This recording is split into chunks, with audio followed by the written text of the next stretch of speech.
You have to keep making progress towards all of the understanding of these things that are coming at us and dismiss what you don't need and accelerate what you do need. But it does take lots of reading, lots of time with your eyeballs on, and that's 5 to 7 hours every day for me.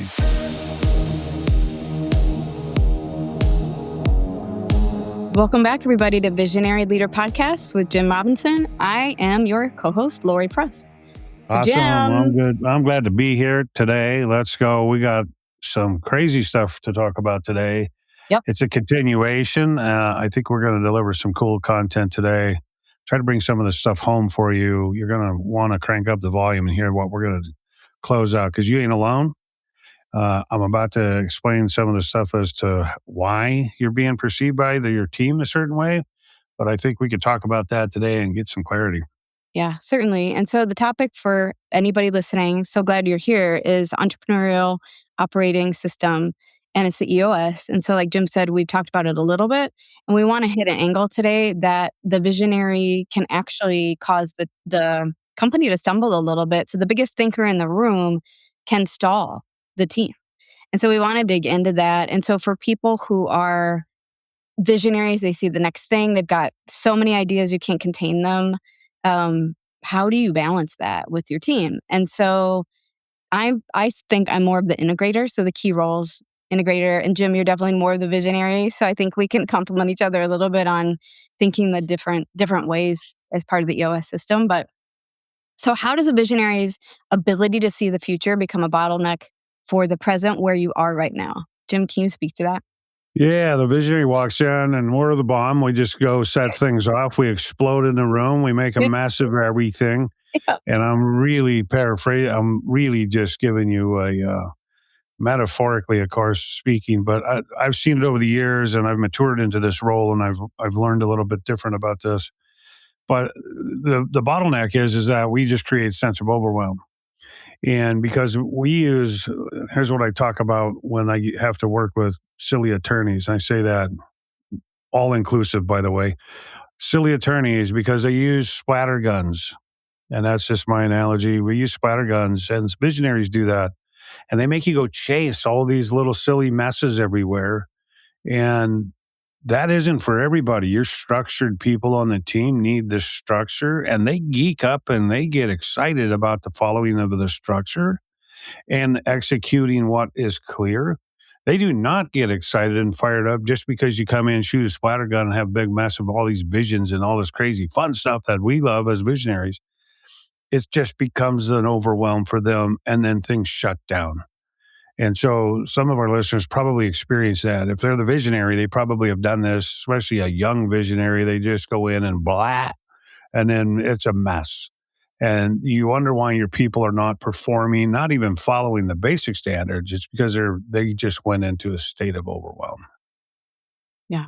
So you said something, Jim, there about your seasoned leader. You've done this. So how did you learn to do this? And what does it look like to do it now? Actually, let me back up and ask that question. What does it look like to do this now really well today, Jim? And then again, let's go back to Jim 25 years ago. Yeah, that's a cool question. I like that because it's one today is I'm still that guy because it's who I am at my very core. I'm still the visionary.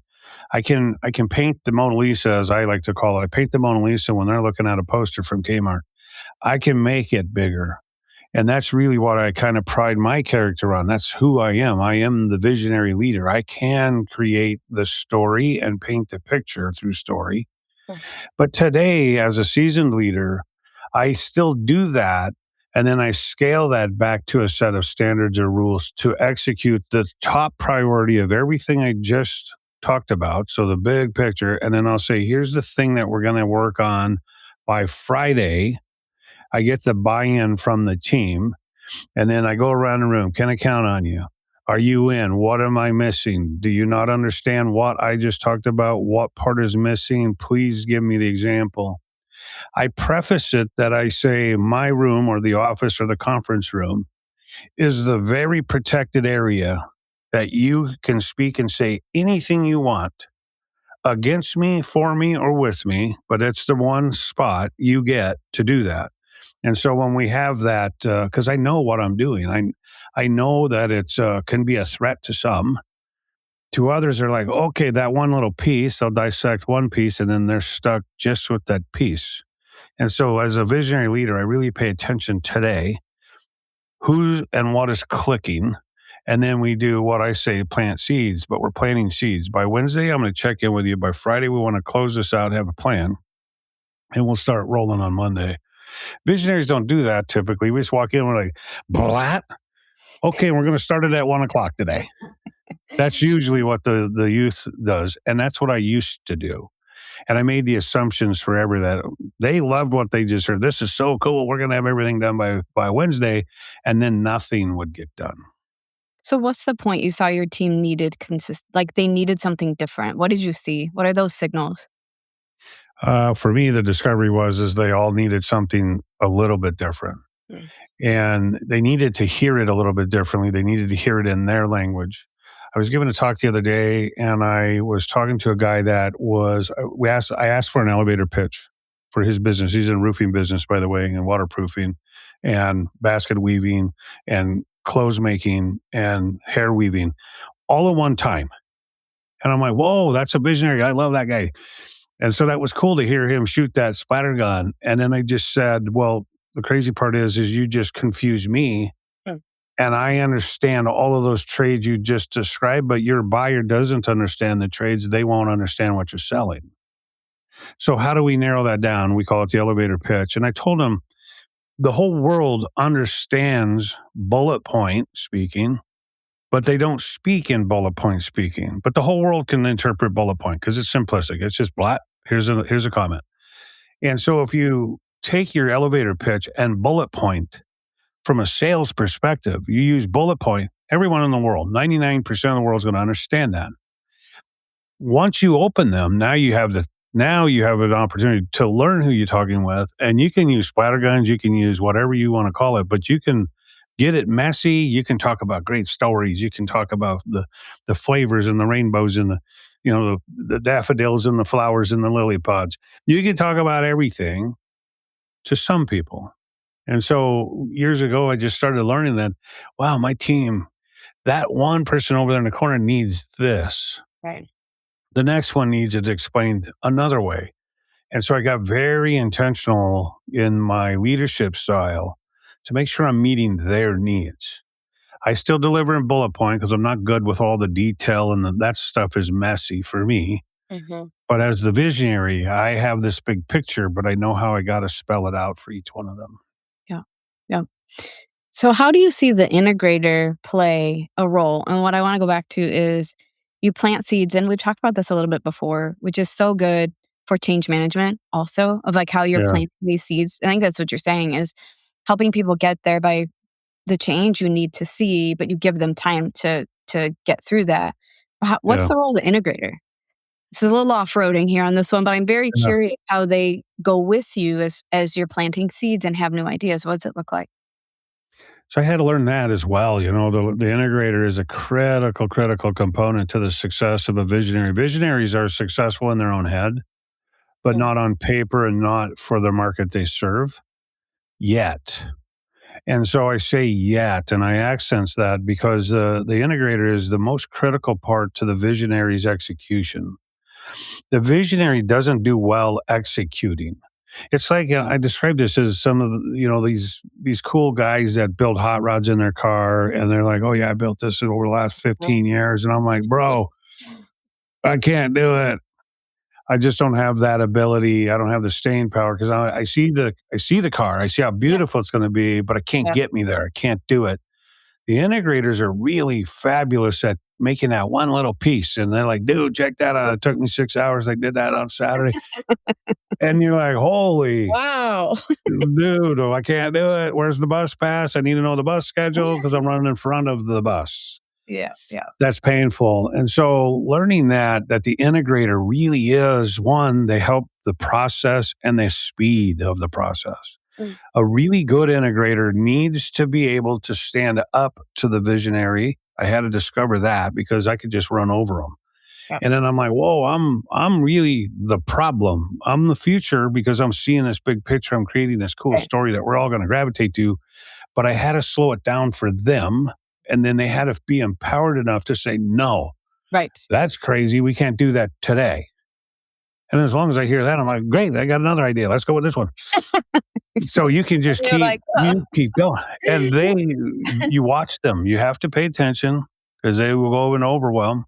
And it's literally, you pay attention to what that is, but a masterful integrator, somebody that's implementing things for you, that's the masterpiece. And then delegating that is, what do you need? When are you going to check in? What's the closeout look like? Those three critical categories. What do you need? When are you going to check in? How are you going to close it out? Bam. And they can follow that because that's a basic set of rules. And for me, I check in on Wednesday with them if that's what I stated, and then I close out, celebrate. It needs to be celebratory, and all things that gets closed, everything that gets closed needs a celebration. Otherwise, it doesn't get repeated. right. Tell me again how big your company is. Like, how many employees do you have right now? About 140. Wow. Okay. So the way this goes is you sit in a room with your leadership team and then you say, idea, what are you saying? What are you saying? What am I missing? And then is there a discussion to go to the broader group with the visions and the ideas? And how does that work? That's how the integrators see it. That's not how it actually unfolds. That's funny. There's the water cooler conversations that are really critical because the other people that dabble in the vision side of things or the creative side of things also need to be getting on board for the presentation time. And so there is the water cooler, the hallway, the bounce in the office thing. So there's a conversation going on in some cases for quite some time. There's also momentum around the integrators, the one that are rule followers. You have to continually plant those seeds. Here's an agenda for this weekend or this week or Friday or Monday meeting. Here's what I'm thinking we're going to talk about. You good with that? Oh yeah, I'm good. And so you're just setting the table, setting the platform for what that discussion will look like in that meeting. So when you actually get into the conference room, no one's getting surprised with the splatter gun. Everyone's already heard the little bit of a scuttlebutt, usually from me, and they're already coming up with solutions and solving the problem. Those of us that tell the stories and are the visionary, we start painting the picture. I usually don't sit still. I'm usually the one walking around the room. I'm using my hands. I'm using the whiteboard. I got an easel with giant Post-its. I peel them. I stick them on the walls. We talk about content. I make sure that I'm getting what we call shiny eyes. I think that's a Maxwell thing, but you got to get shiny eyes. If you get shiny eyes, it's their endorphins are up and the eyes get shiny, and now you own them. And so it's water cooler conversations, hallway conversations leading up to the shift or the change. And then boom, it's the meeting, and then there's buy-in at that point. Can you talk about the costs associated with too many ideas, too fast, the wrong way? Too many ideas. Well, years Coming ago. out, coming out to your team or you're just sharing them. So maybe again, Jim, 25 years ago, and you just are like. So 25 years ago, I just come out with everything, and I just thought this was great. We're just going to change everything this week. Buy some new software. It's only $150,000. Just go do that. I don't know where the money's coming from, and I'm sure it's in the hopper somewhere. Go do that. And okay, by the way, hire some new people. I don't like those. They're not doing a very good job. And then you hired a CFO. And then I hired a CFO. You needed her. I needed stability. Yeah. And so team over the years has really presented that for me. They've been able to carry me and stabilize my big vision of all kinds of things. And I get very focused on, I always say the CEO or the visionary is guided by market conditions and economics, and then client feedback and market conditions of your vertical you serve. And so I'm reading. I read 5 to 7 hours every day, mostly researching my space. So I know how and what needs to be changed or modified, accelerated, or deleted from how we offer and what we do. And so that's my responsibility. And so I have to paint a picture about that as to why. right? We need to know our why. The team really buys in when they know the why. What's the purpose behind the change? Right. They begin to buy in, and then you paint how we see that. And then you get their input on what that change is going to look like because they have to execute it. Right. Visionaries don't do well doing that. They're going to execute this. So there has to be some buy in. So you got to go around the room Johnny, Mary, Susie, Neil, Kevin. Everybody's got to contribute to what the state of rules will look like and who's going to implement which piece or component or in totality. But they clarify how it's going to get done once they buy in. So, how do you see? Have you ever seen the way of a cost of context switching and exhaustion? Have you seen that in your team? What is it? Say it again. Have you seen context switching cause exhaustion in the team from we need to buy that new tech, we're going to shift here, and this is great, we got to go over here. Have you seen the exhaustion in the team for cost? Yeah, the Impact. exhaustion sets in when they're basically rule driven, structure, process, systems driven. And the visionary, me, if I come in and blurt a bunch of stuff out, they go straight overwhelm, shut down, they don't hear you. They shut off. They literally, okay, I just checked out. Hold on. Today I got to get my invoicing done. I'm going to work on calling my client, Mary. And boom, they're gone. They're not even in the room anymore. Yeah. They're physically there, but they're mentally already gone. They're back to their rules because there's peace for them at that desktop, at that structure. Those five, we call them 5 to thrive or 10 to win for your day. They're back in that 5 to thrive because that's how they thrive. Not 6, 7, 8, 9, and 10. They have the 5 things, and so they check out of the meeting. They're already back at their desk. Mhm. So we will send them in straight to overwhelm as a visionary, straight to overwhelm. That also is the opposite. If they come in with a ton of rules, I'm checked out, man. I'm still trying to paint a picture. I'm like, what do you guys do? Yeah. It's the polar opposite of that is for a visionary, they get really crazy overwhelmed. Yeah. They get incredibly irritated because they're being bogged down with all these little intricate details. And we're like, no, we're here. It's big. We see this thing. And you guys are trying to put me in this little box right now. And that box is painful. I can't fit in there. I'm a big dude. Don't put me in there. Wow. And so it's a two-way highway. And as visionary leaders and as the doer, the implementer, the integrator, you got to know your lane, but everyone has to know the other person's lane as well. And then that's just a marriage. That's just a beautiful thing to watch because we have that right now really, really running well. And everyone knows their space, and we are respectful of how we integrate, how we communicate the change. And we've done a ton of changing lately. The economy's changing, market conditions are changing, our buyers are changing, demand is different.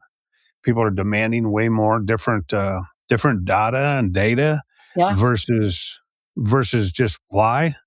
The data is crazy. That's stuff I don't Easy. integrate well. And now we got all this AI that we're integrating and all this stuff. Yeah. And all these little details are overwhelming for a visionary, incredibly overwhelming.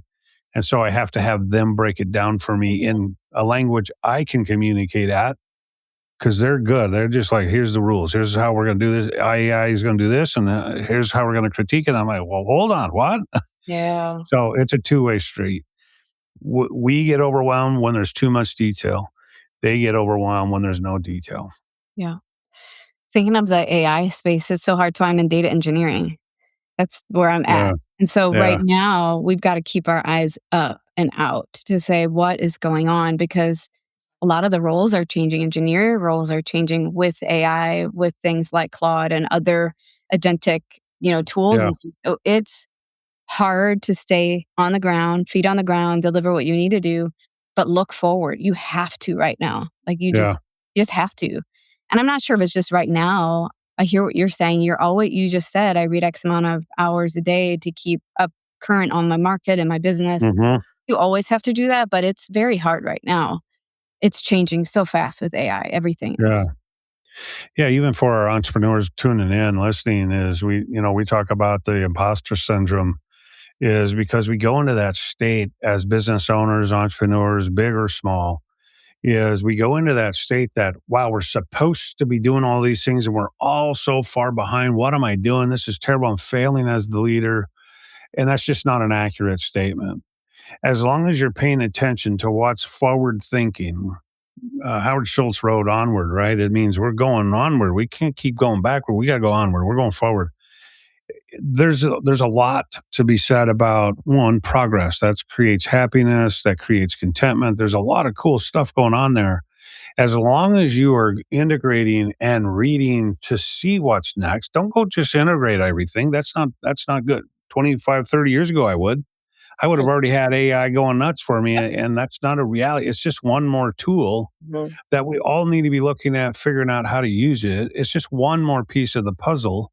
It's one more piece of the software that we have already integrated, of course, and we're using it for feedback and API updates and some other stuff. And Well, for me, it's just like I geek up over knowing it's happening, but I have no idea how it's happening. I don't need to know the how part of that. I just need to know that it is.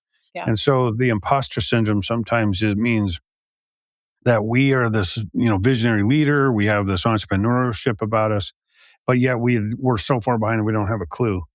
And that's not an accurate statement. We are all doing exactly what we're supposed to do when we're supposed to be doing it. It's when you stop is when, okay, it's over. You have to keep making progress towards all of the understanding of these things that are coming at us and dismiss what you don't need and accelerate what you do need. But it does take lots of reading, lots of time with your eyeballs on, and that's 5 to 7 hours every day for me. Wow. I'm sitting here going, I do a little every morning early, but that's a lot. So way to go. Yeah, it's 2 hours at least in the morning, and then at least an hour or two during the day, and for sure another couple hours in the evening. Wow. Oh, my brain shuts down later in the day. Like it's just hard after a full Yeah. day. I'm like, yeah, If I can't. if I'm not reading continually getting content, my brain will shut off. Like So interesting. I'll get tired, I could get sleepy. And as long as I'm gaining new knowledge, Yeah. it's just I stay alive, man. It's my world. So a couple of things. I think with that, the vision creates excitement for a lot of people. And you just said it. For you, it sounds like the vision is exciting. New information is exciting. Yeah, So that's such a big piece of this, but not like, and you also said not everybody sees excitement in this. Some people are going to say, whoa, whoa, whoa, whoa, whoa, whoa, whoa, whoa, whoa. I've got these things to do right now. yeah, One of the things I was going to share with you is the Enneagram talks about time orientation. So I am today. So if you're bringing new things at me, I have to figure out my problems today, or I cannot understand the future yet. I yeah, can get past that. But Enneagram sevens are enthusiasts, they're our visionaries, and they're the ones that are like way out there. Like they're yeah, just way out there. They're way in front of us. But current today, like orientation is hard. I'll have to work very, very hard to listen to what you're saying, to grab your vision and say, okay, I'm going to put this in a box over here. And now I yeah. can do this. But there is time orientation to how we see things, right? If everything is a date stamp is what we call it. We just say date stamp it. If it doesn't have a date stamp, create the date stamp. Um, And the date stamp could be as simply as on Friday, I'm going to decide no, or I'm going to decide yes, but it's on Friday at 2 o'clock. And mm, so for the implementers, they need to protect their clock more than the visionary does. We very don't true. we don't protect clocks really well. I happen to have a very structured calendar. I call it my default settings. So Okay. when I run amok, I go back to check my default and it says at 10 a.m. I'm supposed to be doing X. Then that's exactly what I go and I check back in Mm, mentally. And so I can be analytic on some things. mm, That's really important. Last week when I did a talk, they said, so when did you know you're entrepreneurial? When did you understand that? At sure. 12 years old, and you probably have heard me talk about this, a 12-year-old had a vision, me. I had this vision of being a CEO, and I always put up my air quotes with that because I didn't really know at 12 what a CEO meant. Sure. And it was very different back, 50 years ago, 48 years ago, it was a totally different CEO than what today's CEO is. The vision casting of today is cheerleading, momentum, enthusiasm, understanding team differently than what it was back then. But at 12, I knew I'd be a CEO. and I knew I would own business at some level.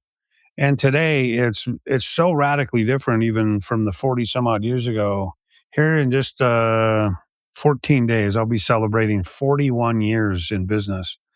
And it's just so radically different, but it's also the same because we're still a visionary. I still cast that vision.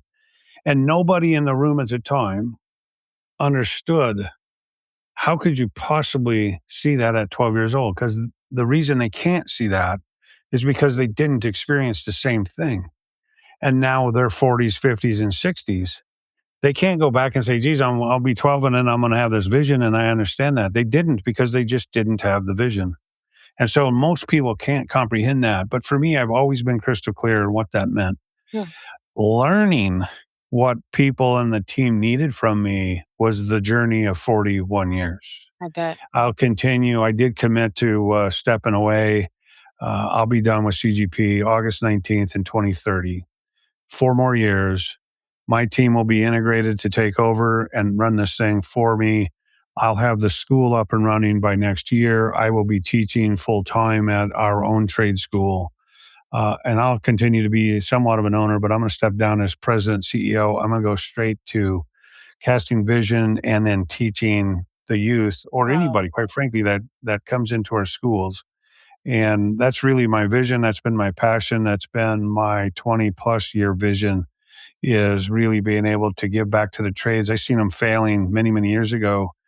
I seen people failed at life. And so they fell into the trades. Mhm. And so many years ago, I started sitting people down saying, no, this is a profession. Right. Don't disrespect it. You didn't fall into it. You Right. happened, and by design, you came into it. So that's a very different thing. And that's really creating a vision for them. And that's really what I have done. And so from that, our school will be born very soon. Permits are done. We finally have those as of Yeah, a couple of know weeks that. back. Yeah. And so it's 16,000 square feet, and we're ready to break ground here any minute. We're waiting on 2 pieces. It's the sewer connection for the street right of way, and then waiting on a power supply because I need 3-phase. And we're ready to go. And we're going to go live, and I start creating curriculum and all that stuff this year. 12 months from now, we'll have our first students. So I'm almost a little stunned on that. That's amazing. I've not heard that. And Yeah. that goes right into your purpose for who you are.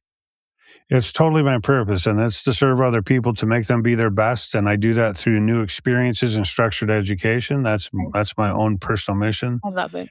I wrote that a long time ago, but that's really why I get up every day, and I get fired up by that, man. I get the juice running through the veins. I'm like, man, I can help people be their best. Wow, well, this is going to be fun. Mm. And it's not that I won't be without failure. I'll have a lot of failure. I've had a lot of failure, but I've also learned immense knowledge, wisdom at this age. But it takes a lifetime. It takes overnight success, 25 years. Yeah. I think I'm starting to really understand that my passion is that people understand themselves so that they can go lead well, because we're not all Yeah. made the same. We're No. not. So you start from a different position than you were given, right? That we're not all the same. We won't need all the same training. You're going to need something that I need. And I want people to understand who they are. And it's like, I think that's my mission. So I just love helping people figure out who they are so that they can do like what Yeah. you're doing. And they know where to grow and how to say no and how to say yes and how to live into their calling. It's, Yeah. yeah, I get it. Yeah. I'm so 100%. excited for you, Jim. I'm super excited.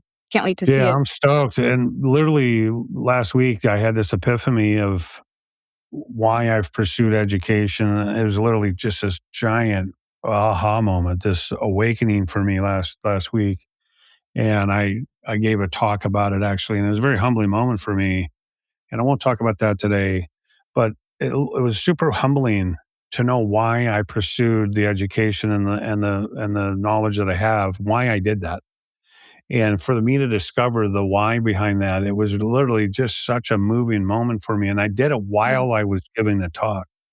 And Wow. it was like, it Wow. just came over me. I'm like, man, I got to share this. This is like coming at me right now. I got to share this thought. Mm. And I did. And it's literally in full motion. I said, this is my plan. I'm exiting this desk. Here's the time in which I'm doing it. So I'm doing it on my anniversary of 45 years after founding and growing the business. And I have really good people that I'm growing and grooming into this president role, but they're going to assume the role and ultimately carry on the legacy of what CGP stands for by carrying on the legacy of what we stood for at the beginning, and that's to impact lives in the most positive way so they can be part of the greater good to serve the world. And so individually, it was giant moments last week. You have these awakenings sometimes, and it's just like it's just a bolt of lightning, like bam, and it just hit me, and I'm like, wow, I got to share this, guys. This just came on me, and here's why I've pursued all this education. It's kind of nuts, and it's not a bragging because of the things that I know, the education, but it was a tool. And it's a tool that I can use to serve other people. There's some little thing that I may have learned along the way that Johnny, Mary, or somebody may need that piece, and I have it. And I'll share all that stuff freely as we get going on, education. But school's coming.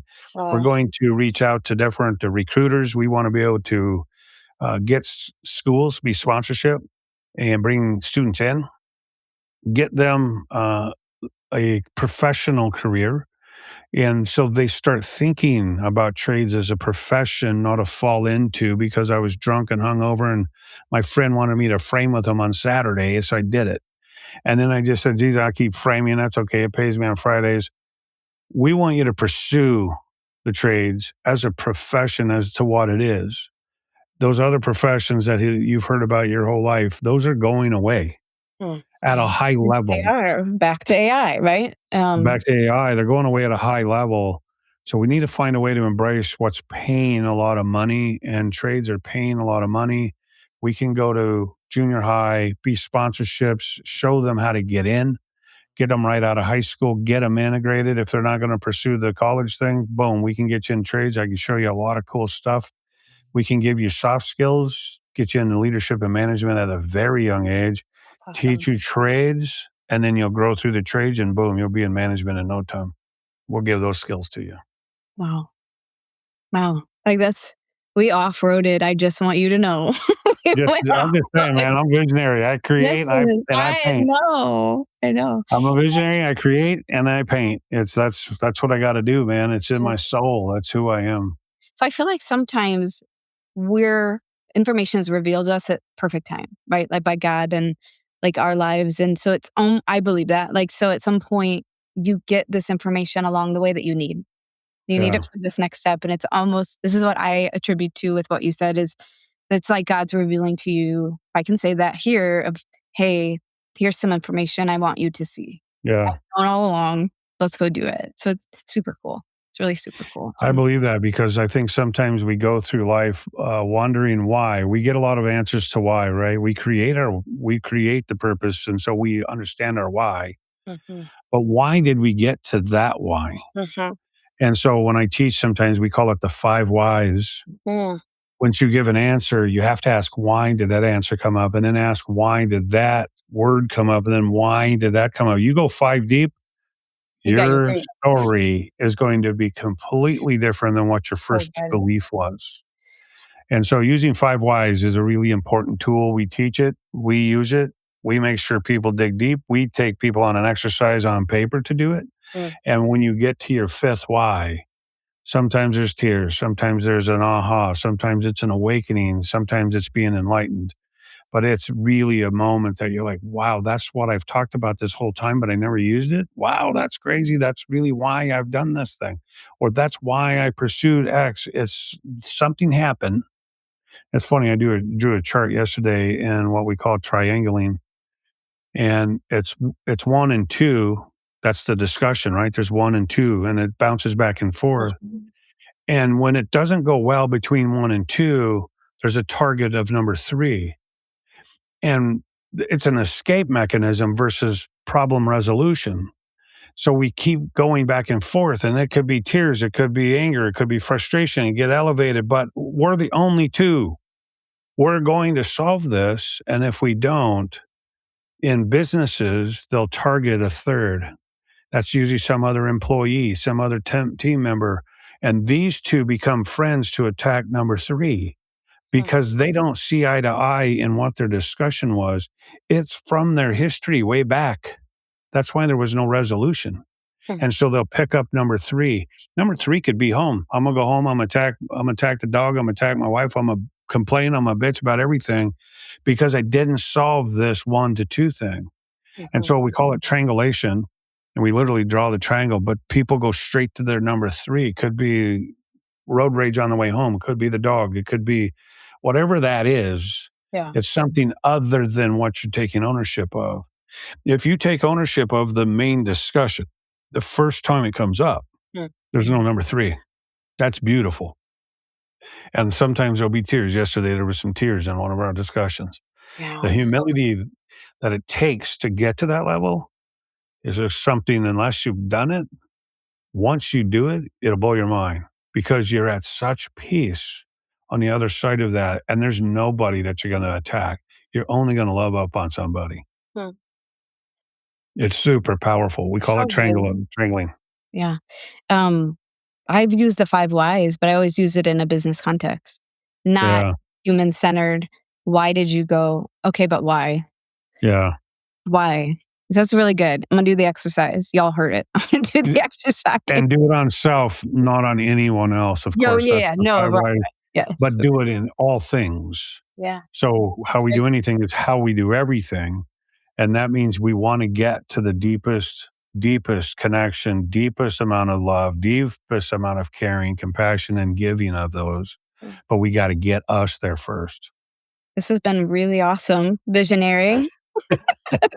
I think we're about out of time. Jim, do you have any last words today? Wow, be a visionary, be the implementer, but just accelerate at what you do best. It isn't the imposter syndrome. Don't think you're supposed to be the visionary if you are not. Don't try to get there. Be your very best. See future in what you do. See future if you're the implementer. What does the future for Friday or next week look like as that implementer? How can you execute better? Just raise your own bar. Don't think you're supposed to be something else other than who you are, what you are. You've been called to do those things. Visionaries, you've been called to do those things. Do not inflict pain in doing so. Only instruct and direct what the future holds. But you got to be the biggest part of that and help people get there. All right. Thanks, everybody, for tuning in. Until next time.